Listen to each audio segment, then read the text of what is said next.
মা বাআসাল্লাহু নাবিয়্যান ইল্লা রাআল গানাম, একটা নবীর মাধ্যমে মহান রব্বুল আলামিন ছাগল চরানোর কাজ দিয়েছেন। সব নবী কি চরাইছে? ছাগল চরাইতো। তো সাহাবায়ে কেরাম বললেন, ইয়া রাসূলুল্লাহ, আপনি ছাগল চরাইছেন?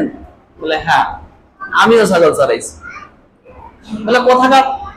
বলে, কুরাইশদের ছাগল চরাইছি। তারা কিরাত দিত আমাকে, কয়েকটা করে কিরাত দিত। কিরাত মানে এখন আমরা বাংলাদেশি টাকা বলি, তখন ওই যে কিরাতের প্রচলন ছিল, সেই কিরাত দিত, আমি তাদের ছাগল চড়াই দিতাম। তো এই রাসূলুল্লাহ সাল্লাল্লাহু আলাইহি ওয়াসাল্লামও ছাগল চড়াইছেন, অন্যান্য নবীরাও ছাগল চড়িয়েছেন। প্রশ্ন আসতে পারে যে রাসূলদের মাধ্যমে আল্লাহ পাক রব্বুল আলামিন ছাগল চড়ানোর কাজ কেন নিয়েছেন? নবুয়তের মধ্যে আর ছাগল চড়ানোর মধ্যে একটা সম্পর্ক। অনেক সময় তিরিং মিরিং করে, টানলে সহজে আসে না। আবার খেয়াল রাখতে হয় অন্য কিছু ছাগলের বাচ্চাকে নিয়ে যায় কিনা, অনেক হেফাজত সতর্ক দৃষ্টি রাখতে হয়। রাস্তা দিয়ে যাবেন, দেখবেন এদিকে খাইতেছে, ওদিকে খাইতেছে, এটা করতেছে, ওটা করতেছে, কত কিছু।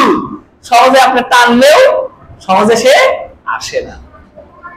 তো মহান রব্বুল আলামিন প্রত্যেকটা নবীকে একটা রাখালের মতো করে তৈরি করেছেন, এভাবে যে তারা প্রত্যেকটা নবী তার উম্মতকে এভাবে হেফাজত করবে। ছাগলকে যেরকম হেফাজত করে একটা রাখাল, ঠিক তেমনি ভাবে প্রত্যেকটা নবী তার উম্মতকে ওইভাবে হেফাজত করার চেষ্টা করবে। হয়তো উম্মতকে শয়তান নিয়ে যেতে পারে, শয়তান বিভিন্ন ধোঁকা দিতে পারে, তখন সে নবী কি করবে? শয়তানের পথগুলো বন্ধ করে দিবে এবং মানুষকে এভাবে বুঝাবে যে না, এটা করা যাবে না। মানুষকে হাতে কলমে শিখায়া, হাতে কলমে শিক্ষা দিবে শয়তানের হাত থেকে কিভাবে রক্ষা পাওয়া যায়। এবং আরো একটা হিকমত বলা হয়েছে, এই ছাগল পালতে অনেক ধৈর্যের প্রয়োজন। ছাগল পালতে অনেক ধৈর্যের প্রয়োজন। ধৈর্যশীল ছাড়া ছাগল পালা অসম্ভব।